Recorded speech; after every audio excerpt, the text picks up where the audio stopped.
It doesn't matter who, your therapist, your mama, your wife, your sister, doesn't matter. And you don't According get that. to reaction, you don't show it to nobody. That was your test. That was you testing the water. You putting your toe in the water. Everybody's in the same pot. But now I've learned that you just have choose to your find the people. right person. I feel like as a society, I still think we're lazy. Yeah. Okay. It's not just with relationships either. I think that's over every different type of sector. Like people want to get rich quick more than before. True. You know what? We're the microwave generation. Maybe like that's what it is. They stick with something for maybe a couple of weeks and then they give up because they're not that's seeing true. any profit from it. It's like, bro, you gotta, if you're starting a business, it's going to take you 5-10 years. This is the conclusion of our third season, which happens to be our 100th episode. Can't clap you.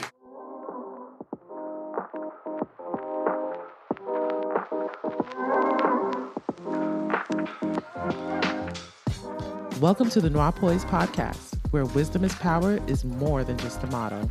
It's our way of life. 100 episodes. Yeah. Do you remember the first episode we tried to record? You mean we did record? Yeah, we did, but we never published it. Are you talking about that episode? No. You're never gonna find out about that. Never. The one that actually went out. You mean season 1, episode 1. Okay, got you. Thinking back to that, I couldn't believe that we actually did it. Yeah. I mean, it was like 3:00 in the morning or something like that. Thank God there was no video involved at that time. But it's crazy to think about or see the progression we've made. Yeah. And I can't believe I can believe, but it's just kind of surreal in a good way that we did. Welcome to the NOIRPOISED podcast, where wisdom is power is more than just a motto. It's our way of life. Yeah, it actually, I was thinking about it earlier and I'm like, wow, I remember in the beginning, if anybody knows me, y'all know I do not speak in front of people because I don't like it. But I've been in situations that has allowed me to grow into finding some form of normalcy in doing so.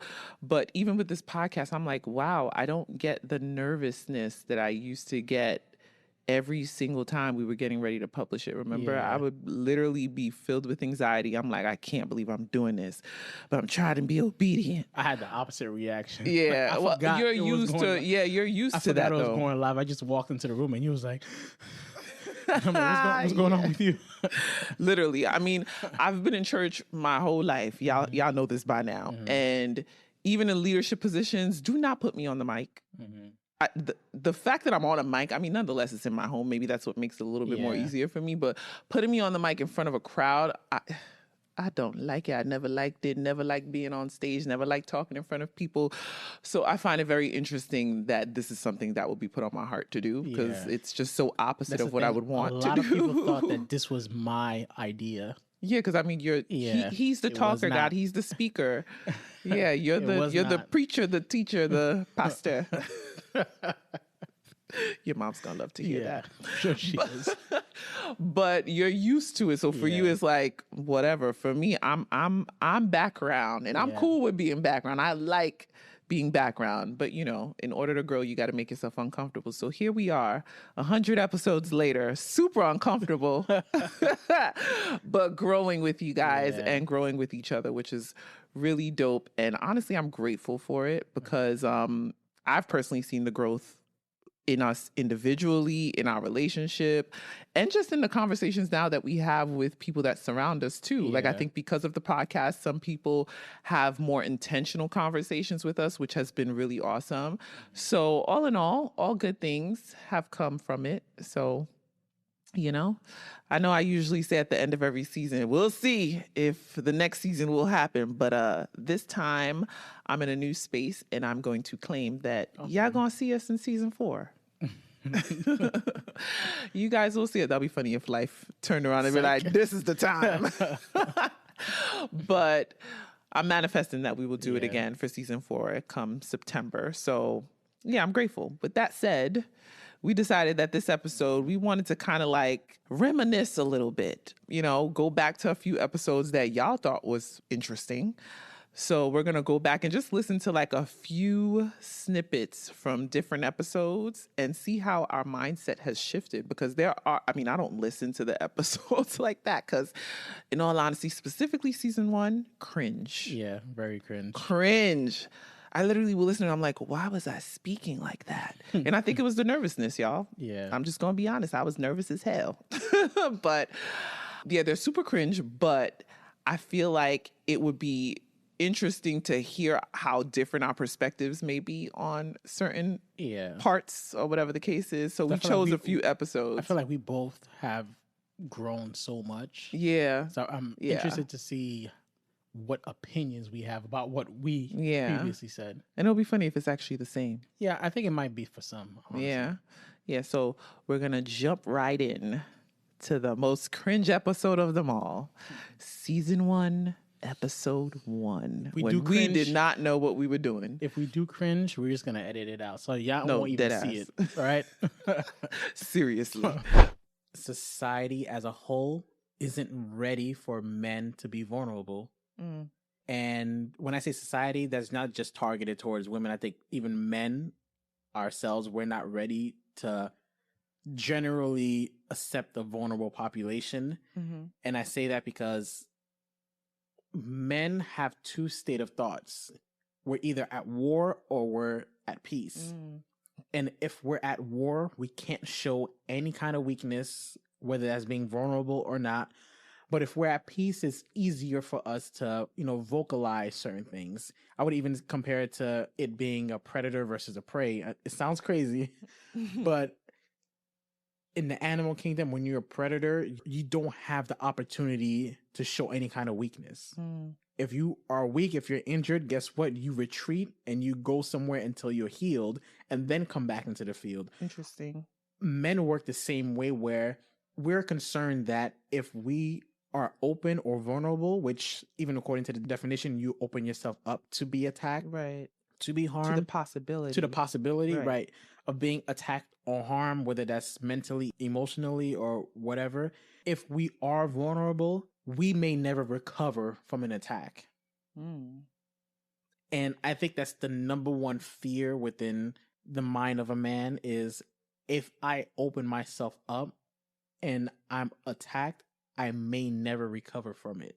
And it may actually lead to a domino effect, where if I open up to someone and I'm not well received, then that's only going to cause me to hide my emotions even more. And on top of hiding it, that's going to cause me to say things or do things that tries to prove a point. So for example, if I open up and I start crying and you call me weak, or you show me, or you make me think that I'm weak, then I'll probably go the rest of my life showing you that nothing in this world could make me cry again. And I think, unfortunately, until we get to a place in society where we understand that men are human beings too. Absolutely. We cry, we get angry, we get frustrated, all the same emotions. Confused. You're human. Confused. We're human, and if we share something, it's not to, in a sense, lower ourselves, but it's just opening up our hearts, our minds. I think when we finally get to that place in society, we'll have healthier men. I agree. I actually read a stat that said that men are more than 3 times likely to commit suicide. Yeah, I've heard that before. But at the same time, women are more likely the ones to share their emotions. So it clearly shows that there's something that's going on within the lack of vulnerability. Right. Yeah, absolutely. I agree with everything you just said. That's a topic I feel like we'd have to discuss in detail, because it's unfortunate, but society has made it so men don't feel comfortable being vulnerable. But in general, the lack of vulnerability can cause so many issues, not just in relationships, but internally. Like you just said, so many men commit suicide because clearly there's a difference there. Women are more likely to be emotional. And when I say emotional, I want to clarify that emotional does not mean always crying about things, because I think that's also the misconception with terms, not understanding vocabulary. Being emotional does not mean I'm expressing the emotion in tears. anger is an emotion. Sadness is an emotion. I must say, I think I've gotten better at not cutting you off. Oh, yeah. Because everything you were saying, I was finishing your sentences. Yeah. I think I've grown there. You have. You definitely have. And just so y'all know, I wasn't born in Haiti. I just have an accent. Okay? I've never been to Haiti. I don't know how it happened. I don't speak English properly. I don't think your accent came out properly. In it, though. I didn't hear it. Really? Yeah, I was like, dang. If I didn't hear it, I don't think anybody heard it. But listen, it was your first language. So, you know. Honestly, I still agree with that to some extent, that I don't think society is ready to see men vulnerable. Yeah. I think that's why we like to call them weak as soon as they show any sign of vulnerability. But there's also a side of me now that looks at vulnerability a little differently too, because I think at that time I was more so like, it's okay to cry. Like, show me your emotion. Now I think it's more so like, yeah, it's okay to cry, but is something in the water? Because I think there's a little bit too much crying, no? Yeah, and I think that's because it's done publicly. I don't think men should cry publicly. And I know people like... But there's nothing wrong with it, though. Yeah, I mean, depends. Like, if your loved one, passed away, there's nothing wrong with that. I don't know. I don't think there needs to be a reason, but I think it's okay for it to happen because, again, you're human. I'm going to bring up an example. Tyrese, right? Yeah. He was going through a lot, and I heard an interview where he said he was crying, alone. He said, you know what? People need to see men cry. And he got a lot of slack for that. I think he got a lot of slack because people are not saying you shouldn't cry, but it shouldn't be a public thing. Like, why are you recording yourself crying? I think that's where people had the problem. But my mindset has changed since this episode, and particularly because of the episode with Katema, where he expressed that he spoke to his father about... Make sure you go watch it. Mental health in the Black community. We'll link it right here somewhere. But he said something where he spoke to his father. He said something to his father, and his father... Blah, blah. I'm glad you did that. I wanted to, but I didn't want to. Yeah, cut me off. You see that? I'm growing, y'all.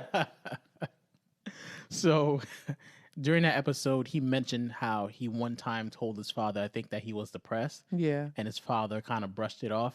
And Katema's response was, all right, I'm never sharing that with you again.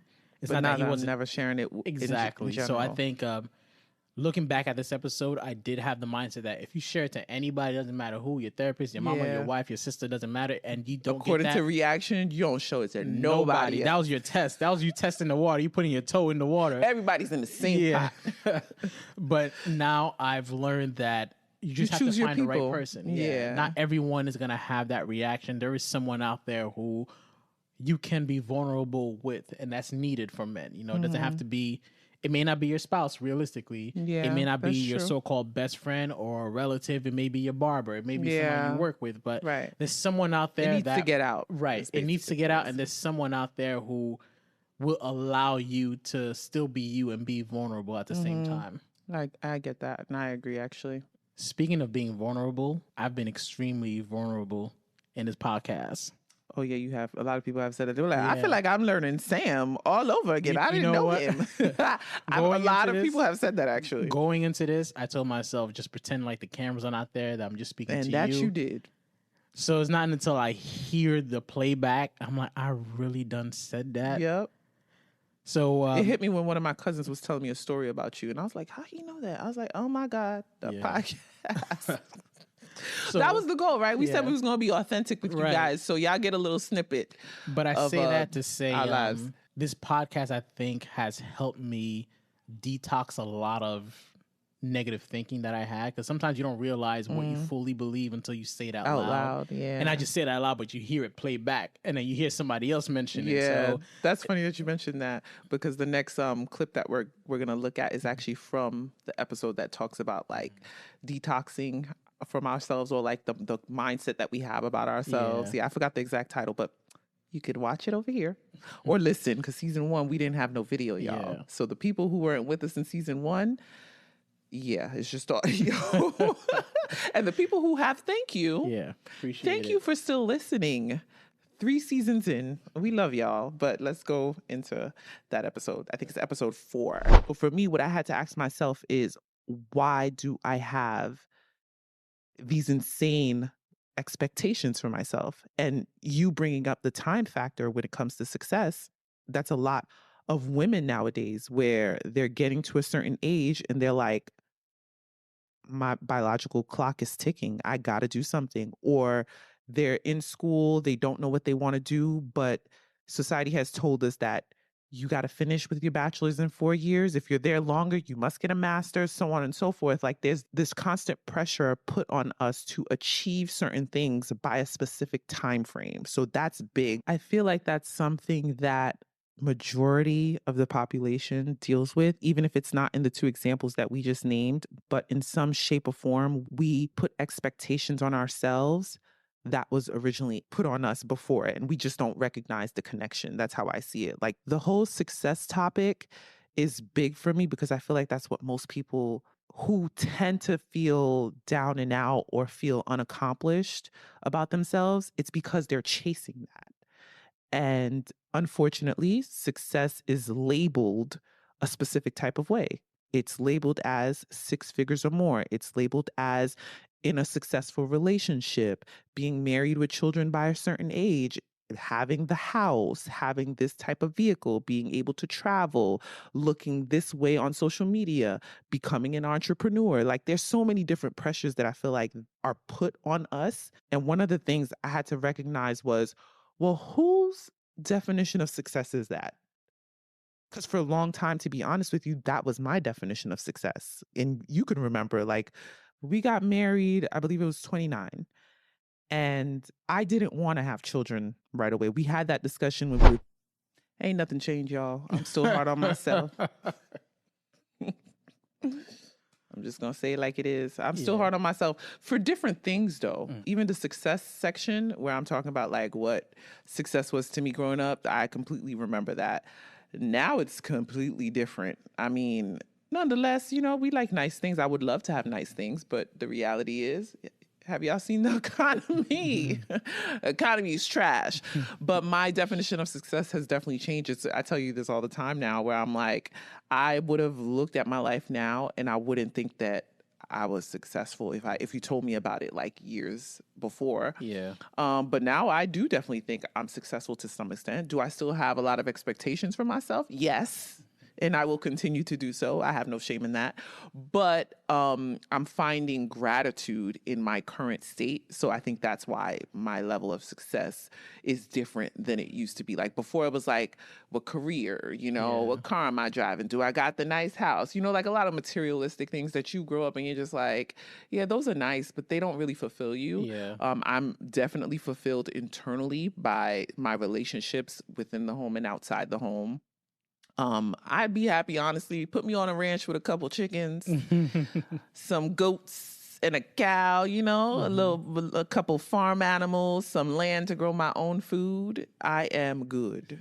Honestly, like that's my new level of success is I just want peace of mind. I want to be able to wake up and have slow mornings with my children.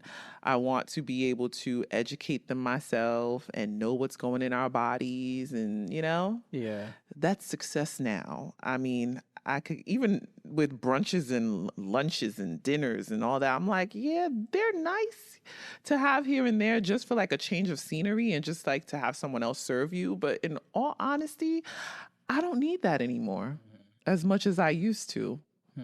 Yeah, I don't know if this is like the new me. You know how I always say every 5 years, Sam experiences a new version of me. So I don't know if this is the 5 years leading up to 40, but maybe. Yeah, I think once you get to our age too, success just looks different.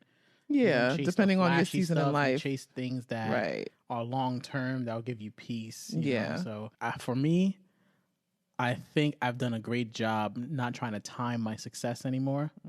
Because I've seen this one photo that after this episode posted actually that really pushed me over the edge. It was a photo of 2 chickens side by side. One is well cooked, and the other one's burnt to a crisp.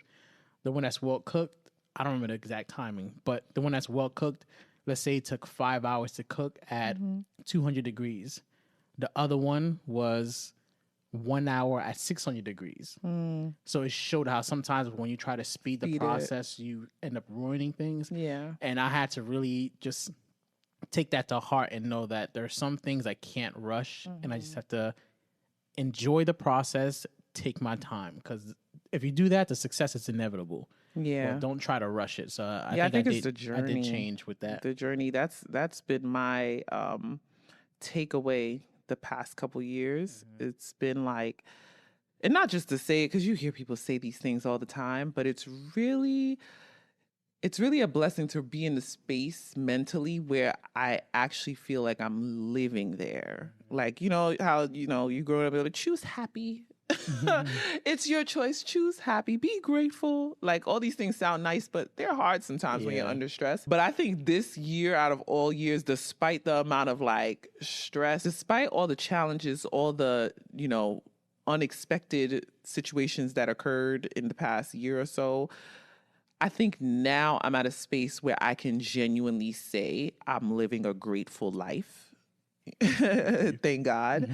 And I feel like it's because I've finally learned to enjoy the journey, enjoy the process. And I genuinely think, I mean, I could change my mind in a couple weeks, couple months, couple years, I don't know. But I think one of the purposes in life is to really just embrace the journey. I think we're so focused on the end goal all the time. Like, if you're in college, you're focusing on when you're done so you can start working. And then you're finally working, you're focusing on climbing the corporate ladder. Right. You climb the corporate ladder, now you're focusing on when can I retire? Like, there's always something to look forward to. And I think until we actually like just sit in what we're in and just enjoy the journey as best as we could, it's always going to feel like you've gotten nowhere. Yeah. I think for me, that has definitely allowed me to live more in a space of gratefulness, and stop looking at the problems so much, but looking at the things that I do have, you know? Yeah. So love I think that for you. You better love it for you too. I love it for me too. Oh, I mean, okay, because you know, they say happy wife, happy life. To be quite honest with you, I think I'm getting there. Or I should say I am there too, but it's a back and forth with me still. Yeah. Like, I'm the type, you already know, I don't care if I get there by plane, bus, train, walking, biking, swimming. I'm getting there. I just need to get there. So while I think for you, you're more so, no, I want to see the scenes. I want to see the mountains. I want to stop by, get some food, meet the locals in the neighborhood. Yes. Me, I'm more like, just get me there. So it might be a little balance. Yeah, we'll I balance think it's a little other. more difficult for me, but I'm learning that as well. Yeah, it's a beautiful space to be in, honestly. And life, please don't start more lifing than you already lifed. Because I feel like every time I make a comment like this, life be like, oh yeah, let's test it out. You've tested enough. But I think life sometimes does that to get you to this point. So once you're at this point, I don't think it has a reason to do it. Yeah. Well, I hope it's all good things from here, because he is tired. How many times did I say that this season? Let me do it one last time, because we tired. Okay, I'm tired of the challenges. I'm not tired of the growing, but I'm tired of the situations that lead you to growth. Yeah. Like, I really want to always keep growing on my own, so that way I don't have to get into an uncomfortable situation where I'm forced to grow. Yeah. So. And that leads us to the next one. I don't know what episode this is, but I know it's in season 2. Let's see.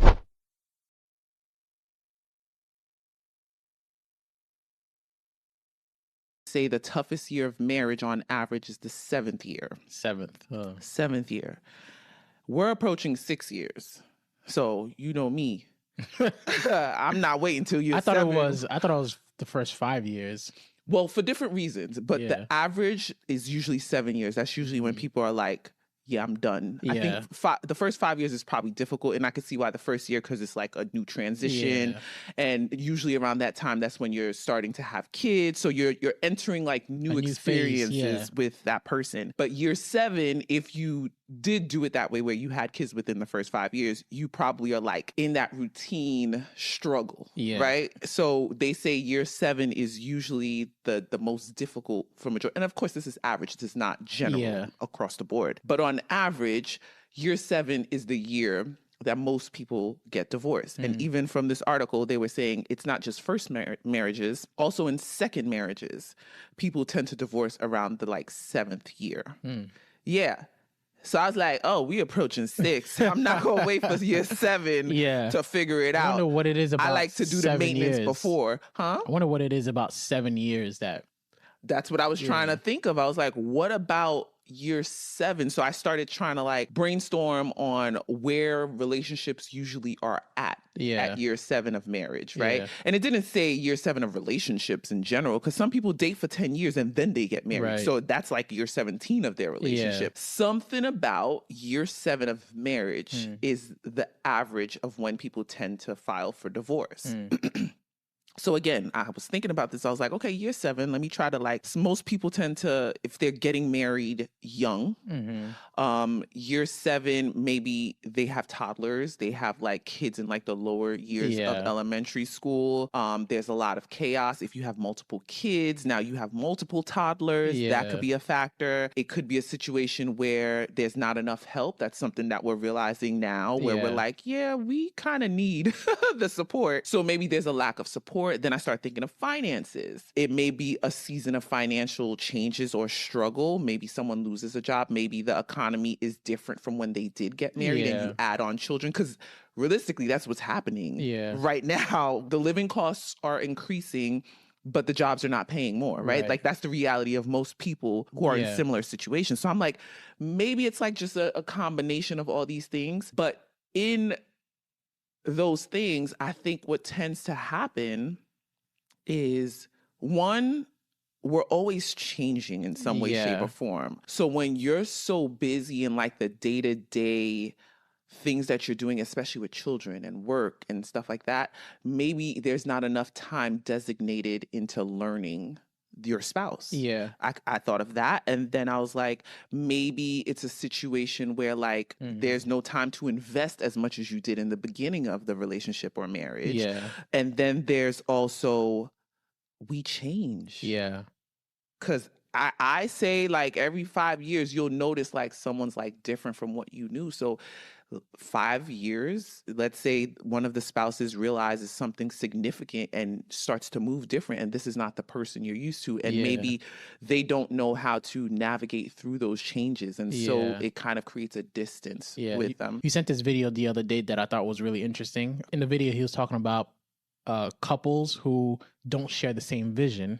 And he said that causes them to grow apart, because if you have two different visions, that's dual vision or division. So I think part of that could be that it's not that they don't love each other or care for each other, but you start to have different visions and you don't realize when you're growing apart. Like when it's happening. Right. But I figured this would be a good conversation to bring to some of the people who listen to us, because I know some of them are married, and that is so funny to listen back to, because I feel like year 6 hit every single one. Like there was finance changes, there was the loss of the job, there's the economy. Y'all seen the economy? We were talking about this last year. Like that's what's happening right now. Little did we know everything was going to get even more expensive than last year. Now I'm scared to see what next year's going to bring. I'm low-key scared to see what next year going to bring now, because just thinking about how much has changed in a year is wild. What stuck with me the most. But we ain't getting divorced, though. You ain't going He's nowhere. stuck forever. She ain't going nowhere. I should put Cardi B face right here. Forever. No, but all of that has happened. So my question for you is, what do you think worked for us? Like, listening to all of that and realizing all of it has happened, but I mean, you let me know if you agree or not, but I don't think our relationship has wavered by the grace of God. I actually feel like it's gotten stronger. So what do you think caused that? Or why do you think we're not in the space of thinking like the people who do get divorced, you know? I think it's because we've gone through so much before already, even before marriage. That's true. That all type of, life quakes we've experienced, that this was just another life quake. Yeah, the economy's tough, job loss is tough, but compared to the other life quakes, I think we're just like, oh, at least we get to spend more time with each other. And that's why I've kind of always advocated for, before you get married with someone, you should be going through some kind of struggle with them. Because then you get to see who they are. You get to grow and stress, and right? build. You get to grow and build with them. So now when these life quakes come, it's like, oh yeah, we've been through this before. Like we've gone through ups and downs. Like I recall times when we didn't have money to go eat, so we just bring food from home. Sit in the car. I download That's a movie. Good date, y'all. Don't say I didn't tell you. I download a movie and we just watch it in the car. Or if there was no movie in the car, we just have conversations. We take a walk. Yeah. And then go to watch Brooklyn. A documentary. Watch a documentary. That's how it all started. Right? We've learned to adapt through hard times. So now even in our marriage or just because of the economy or global events, we learned to come to each other. Because that in the past, when we didn't have anything, we just had each other. You know, we made it work somehow. So I think that's what really helped us. And also, like, you would always advocate for just maintenance on a relationship. You know, what's on your mind? You know, I'm not someone who was vulnerable or who's open to being vulnerable, but you helped teach me how to do that so that I didn't have to carry that. And in the bottom of my heart, and I hope it's the same for you, I always knew that you love me, that you always believe in me. And I think that's that always makes me want to draw to you more. And I think that has really been helpful throughout this whole process. I think I was telling my mom that I have a good woman because I know men who, if they lose a job or they're going through some kind of hardship, the woman looks at them like, you better figure it out, you bum. That's why I should have married. That's why I should have married so-and-so. Like, I've actually heard women say that, like, out of anger, out of frustration, which is understandable, trying to motivate their man and say, you know what, you're right, I'm going to go figure something out. But you never made me feel that way. You believed in me. And I think that only made me draw closer to you. So different things like that, I think, really helps strengthen a marriage so that when these life quake comes, your automatic reactions to run to each other versus run away or blame each other. Yeah. There was a part that I said about like changing every 5 years. It's so funny because I feel like I just mentioned it. Yeah. I change every 5 years, y'all. I don't know if it's a woman thing or if it's something that just, well, let me not say that because people are going to be like, what's wrong with you? I don't change every 5 years, but as I'm learning more and growing into like, you know, evolving, I guess you could say. As I'm evolving, I find that there are things I learn about myself that I'm just like, oh, I like this. I actually don't like that. You know, like you evolve and it happens about every 5 years where you look back at the five, because it's not happening drastically, but over the 5 period time, you look back and you're like, oh snap, I can't believe I used to think like that at 30. I do not think like that now about like certain situations. Even like these conversations we're having, we're like, yeah, I kind of view it a little differently. But I think throughout it, we've always tried to make the time. I think time is important. I wonder if I said that in that episode. I probably didn't know in myself, but I think time is important. But what I'm also thinking about now is honestly choice, like choosing to do that. Because I think a lot of times in relationships, and it has even happened in our relationship to some extent, where like, you're so busy, you're so tired, because we tired. We're so busy and tired, like in the routine, like even the part where I was like, yeah, you got young children running around. We're there. Yeah. You don't really have the time to make the time. Yeah. So at the end of the day, it's really choosing to prioritize what's needed for your relationship to thrive. And I think that's what it is for me. If I had to like summarize it, is the fact that we made a choice to make the time, even in no time. And that doesn't have to be, you know, all them fancy dates. I told y'all, put me on a ranch with a couple chickens. I'm good. But it's really just designating like a little bit of time to see what's on the person's mind or, you know, cater to something that they need, service them in any way. I think that really is the answer for me, is choosing to be with that person every day, choosing to put in the work, choosing to work on yourself so you can be the best version of yourself for them, choosing to service them, choosing to, you know, just be in that relationship and thrive together. I think choice is definitely it for me. I'm willing to put out a challenge out there. Like if you're in a relationship, married or not, do something or say something nice to your spouse randomly. It doesn't have to be for a reason.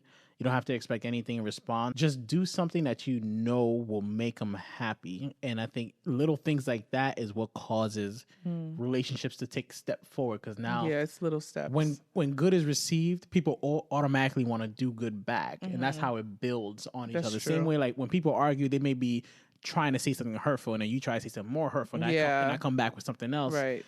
it works the same in reverse. If you do something good, I think good will come back to you. Then it's going to be like some kind of healthy competition of who can be better to each other. So that's a challenge for people out there, because I think that has worked for us as well. Yeah, for sure. I love that. And to the next one.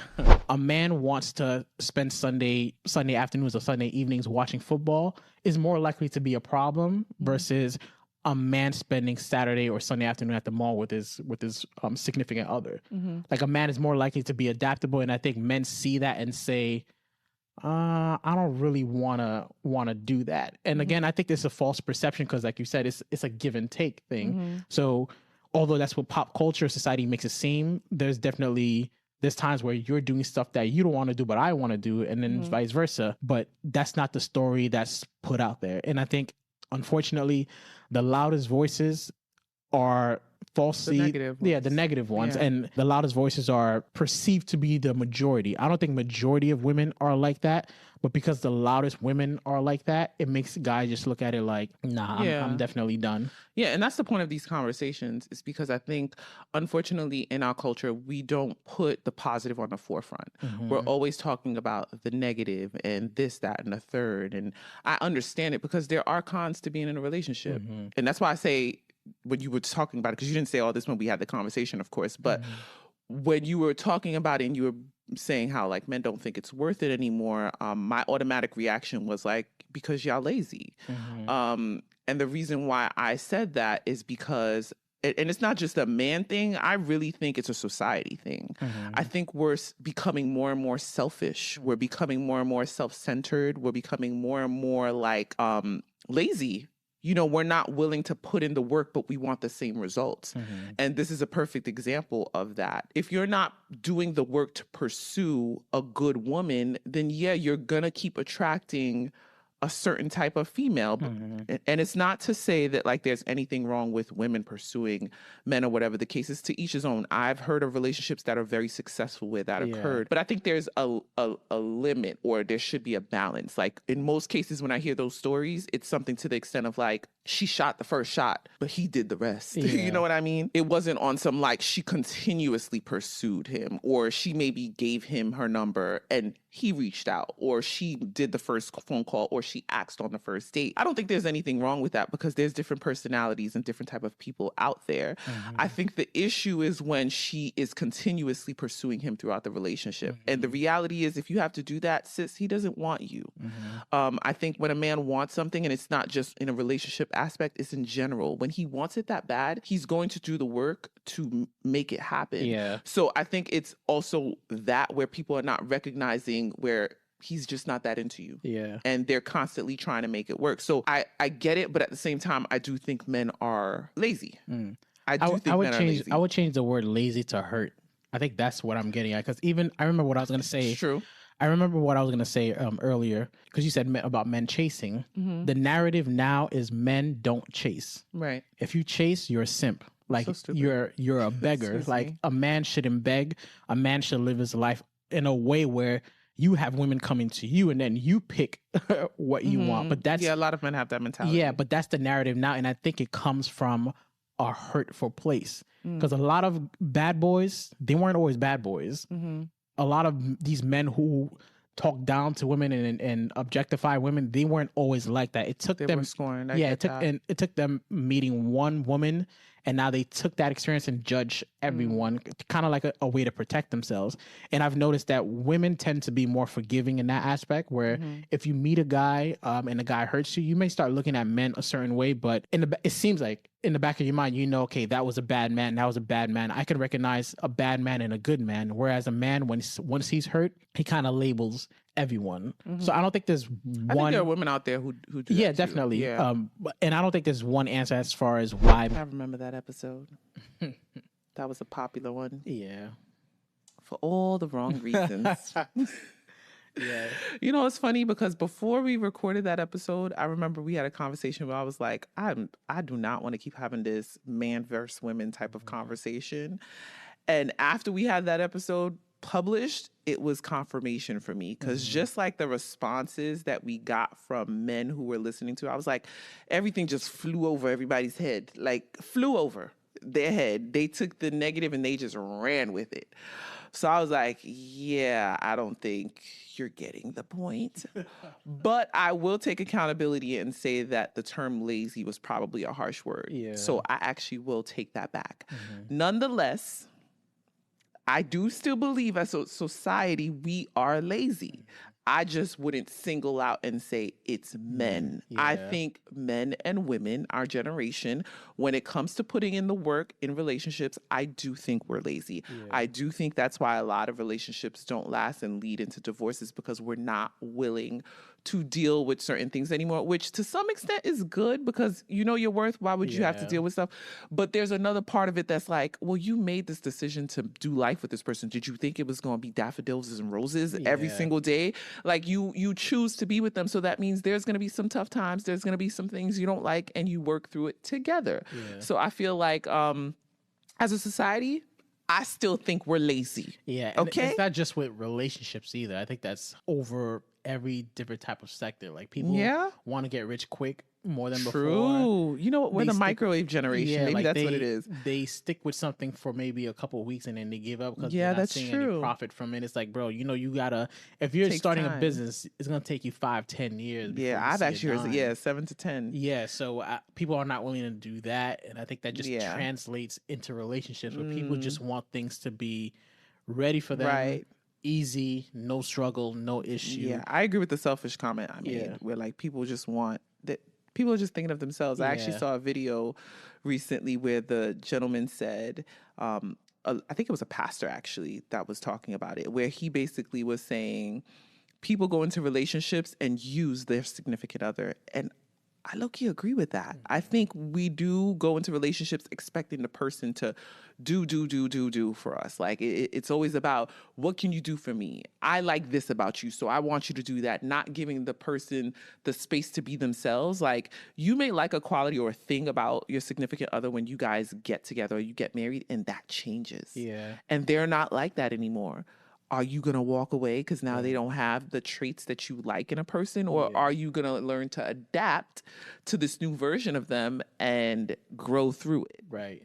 I think there's truth to it. We use significant others. A lot of people are in relationships like using and abusing and don't even realize it. Yeah. What can you do for me? I heard TD Jakes say this years ago and it stuck with me, where he said to men, you're not looking for a wife, you're looking for a maid, someone to clean up your mess and fix your life and make you feel better about yourself. And he said to women, you're not looking for a man, you're looking for a messiah, you know, someone to come save you. And I think that's where someone to pay your bills these days. Right. That's what they're looking for. Let's be honest. That's where the issue lies, and a lot of reasons why men are not chasing is they're looking for someone to make them feel good and not vice versa. So whenever they see that women could be a little emotional or whatever the saying is, they're like, yeah, I would. And I heard this before, and this is the context I heard it that made me think, yeah, there's a testosterone issue.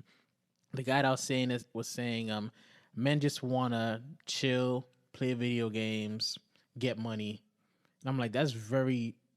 How old are you, 15? Exactly. That's a juvenile way of thinking. That's what you want to do.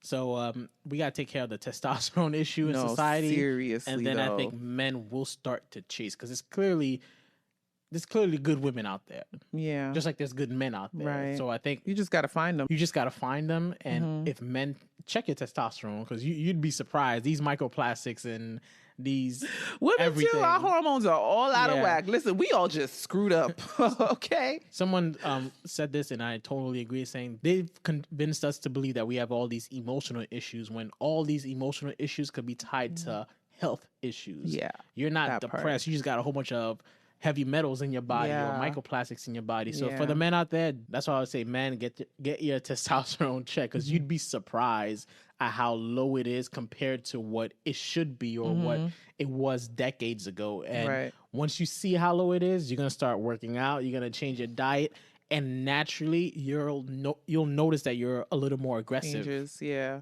Like when I checked my testosterone and I started doing things to improve it, I naturally got more aggressive and everything. Like I knew what I wanted and I went after it.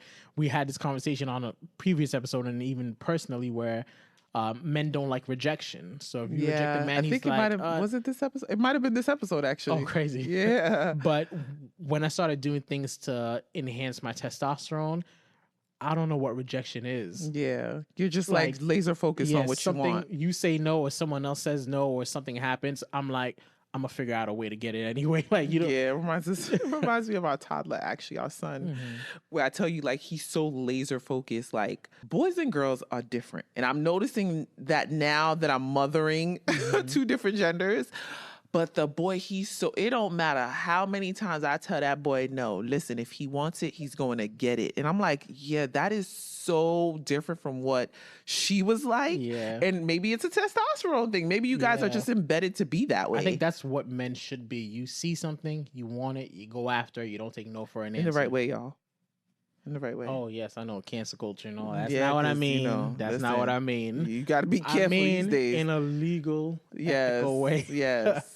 You want something, you go after it. And biologically, we want women. We want to be married. We want to have children. Biologically, we're wired to that. Some of them, because I mean, after this episode went out, I was like, ooh, men don't want no women for sure. That's the thing. I think is a testosterone thing again. Yeah, I get what you're saying. If you get your testosterone up, biologically, you are gonna chase women. Yeah, you are gonna notice the difference. Like it's a fact. If you do that, you're gonna see that. So I think it's a testosterone issue, not necessarily anything else. Speaking of which, let me read one of our favorite comments. Our favorite comment. I said, "Wow, no thanks. I'm not chasing." I busted out laughing at her ridiculous opinions on how men should go about dating. You know what's funny? I did not give you guys any direction on how to go about dating at all. But okay. I still to this day laugh at that comment because it's just so funny how I think people project. I think that's what we do sometimes. Like we have our personal opinions and we have our thoughts and someone will say something and you project what you think they said when they didn't really say it. Because I was like, Sam, am I bugging? Did I say that this is how men should go about dating? Or did I say, I personally believe that men should chase? That was my comment. But listen, brother, do you? If you don't want to chase women, you ain't got to chase women. You can stay single if you like that, you know? Like at the end of the day, these are conversations just to trigger you to have a conversation with your community. We are not telling you what to do. Okay. And we are not telling you that our way is the right way. We always say it. We may look back like we just did and realize, oh, maybe I was wrong about that. The point is conversation and to grow. So, dear brother, wherever you are, listen, do you. Okay. Check first, right? Listen, you heard it from the man. Don't get at me. But do you, if you decide you want to stay single forever, stay single forever. That's up to you. As long as you are happy with your life. We happy over here. Okay. I'm going to go on a limb and say, I can say this with confidence. There's no man out there who actually wants to be single in a healthy way. Okay. I was going to say, I don't know. It seems like a lot of them do. No, if a man has made a decision that I don't want to be married, I don't want to have children, there's some hurt that's connected to it. Because again, biologically, we're wired for that. Just like women, biologically, you're wired to have children. There has to be some kind of external force that tells you it's dangerous to do this, don't do this. Right. So, yeah. That's a good point. With that being said, y'all, this is the conclusion of our third season, which happens to be our 100th episode. Can't clap here. So we wanted to cheers. I mean, we're going to cheers. Y'all probably ain't got no glass, but we're going to cheers anyway because it's a big accomplishment for us as far as the amount of growth it took internally for us to actually get here. And nonetheless, we know it's just 100 subscribers. It's not that many of us. And that's okay because we literally was like, if it's 2 to 5 people we can grow with, we cool with that. Right. When 2 or 3 are gathered, there are many 2 and 3s here, and we are super grateful and thankful that we have a little community that we can have these kind of conversations with, that we can even text about it. People hit us up on the side, and people talk to us in person about certain episodes. Can y'all start commenting, by the way, instead of texting us all the time? It's nice and all, but comment too. But we just wanted to toast. So we cut the episode so we can go get the glasses so we can cheers on camera for you guys. Nonetheless, it is 5 p.m. as we're recording this, and we have 2 children. Therefore, it is not alcoholic because I need my energy, and mama tired, and I'm sure papa tired too. Therefore, let's pour it up.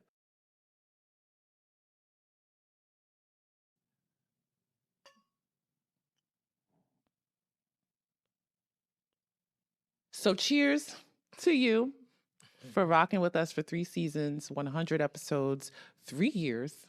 Wild. Well, almost 3 years. We started recording in 2023, but we didn't launch till 2024. Yeah. So 3 years for us, 2 years for them. But point is, cheers to you guys for supporting us, for rocking with us. We are thankful for you guys. We are so grateful to actually just have these conversations on camera. I know, like I always say, it's just a few of us and we cool with that. So thank you for growing with us. We love y'all so much. Cheers to you. Cheers to us. This is good. It is good. The pregnant mamas, I'm get you some. I said I wasn't going to mention it, but Trader Joe's sparkling tea. Okay? Get you some so you can pour it up too. All right? See y'all next season. Okay. And we're out. If you liked any of the accent pieces that you saw on our side table in this episode, feel free to get your own at Frame and Fire. I'll link the website down below and I'll link it up above. You can get candles, room sprays, and little accent pieces for the season or just because. They have a lot of cute stuff. Feel free to get your own. Thank you for spending your time with us. We hope you gained some knowledge today that'll promote poise in your life. We have new episodes uploaded every Thursday right here, same place, same time. Until next time, you can follow us on Instagram at NOIRPOISED Podcast to stay connected. That's NOIRPOISED Podcast. We'd love to hear your feedback. And remember, your wisdom is power.